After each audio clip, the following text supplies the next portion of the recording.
आपने एक perfect chart pattern ढूंढा, रेजिस्टेंस ब्रेकआउट का वेट किया और एक बड़ी ग्रीन कैंडल देखते ही ट्रेड में एंट्री ली। और अगले ही पल क्या हुआ?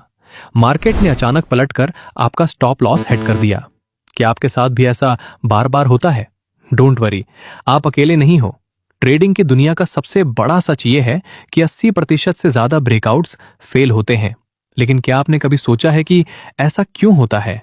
क्यों हर बार जैसे ही आप बाय करते हो, मार्केट तुरंत नीचे गिरने लगता है? इसके पीछे कोई बैड लक नहीं है, बल्कि बिग इंस्टीट्यूशनल प्लेयर्स और बिग वेल्स का एक बहुत बड़ा जाल है। आज हम इसी ब्रेकआउट ट्रैप का पर्दाफाश करेंगे और मैं आपको एक ऐसी सीक्रेट फिल्टर स्ट्रैटेजी बताऊंगा जिससे आप हमेशा असली और नकली ब्रेकआउट के बीच का फर्क पहचान लोगे। सबसे पहले समझते हैं कि ब्रेकआउट फेल क्यों होते हैं। इसका एक ही वर्ड में जवाब है लिक्विडिटी, यानी कि पैसा। मार्केट को ऊपर या नीचे जाने के लिए बड़े ऑर्डर्स की जरूरत होती है। इमेजिन कीजिए, एक स्टॉक बार बार एक रेजिस्टेंस लेवल को हिट कर रहा है। एक आम रिटेल ट्रेडर हमेशा यही सीखता है कि जब भी ये लाइन टूटेगी हमें बाय करना है।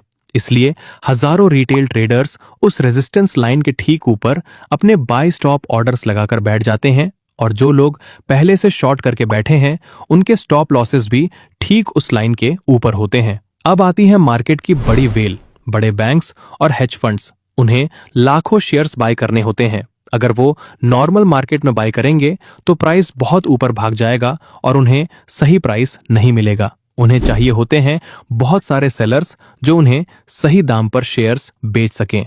तो वो क्या करते हैं? वो मार्केट को हल्का सा पुश करते हैं ताकि रेजिस्टेंस टूट जाए। जैसे ही ब्रेकआउट होता है, रिटेल ट्रेडर्स धड़ाधड़ बाय करने लगते हैं और शॉर्टर्स के स्टॉप लॉस ट्रिगर होते हैं, जो कि टेक्निकली बाय ऑर्डर्स ही होते हैं। अब मार्केट में बायर ही बायर हैं। इसी लिक्विडिटी का फायदा उठाकर बिग इंस्टीट्यूशंस अपने सारे सेल ऑर्डर्स वहां डंप कर देते हैं।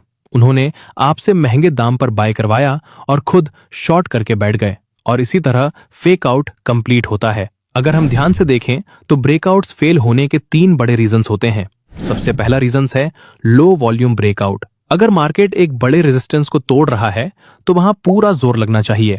अगर प्राइस ऊपर जा रहा है लेकिन नीचे वॉल्यूम बार्स छोटे छोटे हैं, इसका मतलब बड़े प्लेयर्स इस ब्रेकआउट में इंटरेस्टेड नहीं है। ये सिर्फ रिटेल ट्रेडर्स का जोश है जो बहुत जल्द ठंडा होने वाला है। दूसरा बड़ा रीजन है एग्जॉस्टेड प्राइस या एक्सटेंडेड मूव्स।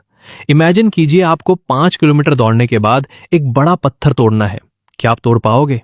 बिल्कुल नहीं, आप थक चुके होगे। सही वैसे ही अगर कोई स्टॉक अपने सपोर्ट से निकलकर बिना रुके सीधे 5 से 6 बड़ी ग्रीन कैंडल्स बनाकर रेजिस्टेंस पर पहुंचता है और ब्रेकआउट देता है, तो वो स्टॉक ऑलरेडी थक चुका है। वहां नए बायर्स नहीं आएंगे, बल्कि पुराने बायर्स प्रॉफिट बुक करेंगे, जिससे ब्रेकआउट फेल हो जाएगा। तीसरा रीजन है trading against the major trend. अगर निफ्टी और मेजर मार्केट ट्रेंड डाउन है और आप किसी स्टॉक में बुलिश ब्रेकआउट ट्रेड कर रहे हो, तो आप बहती नदी के खिलाफ तैर रहे हो। अंग्रेजी में कहते हैं ट्रेंड इज योर फ्रेंड। अगर ट्रेंड के ऑपोजिट ब्रेकआउट लोगे तो 90% टाइम्स वो फेल ही होगा। अब आते हैं सबसे इंपॉर्टेंट पार्ट पर कि हम इन ट्रैप से बचें कैसे और असली ब्रेकआउट को कैसे पहचानें।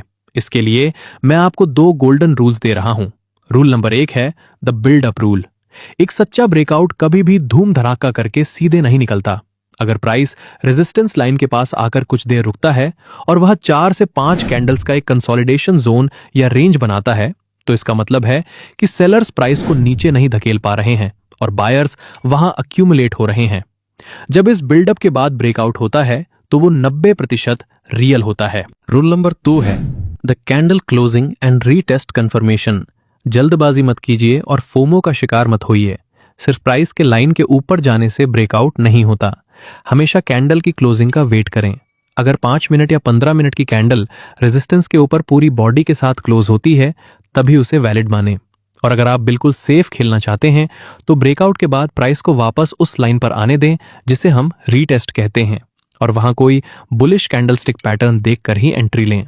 तो चलिए बात को समेटते हैं। अगली बार जब भी आपको चार्ट पर कोई ब्रेकआउट दिखे तो एक्साइटेड होने के बजाय पहले अपनी चेकलिस्ट चेक करें। क्या वॉल्यूम हाई है? क्या ब्रेकआउट से पहले बिल्डअप हुआ? और सबसे इंपॉर्टेंट, क्या बड़े प्लेयर्स रिटेल ट्रेडर्स को ट्रैप तो नहीं कर रहे?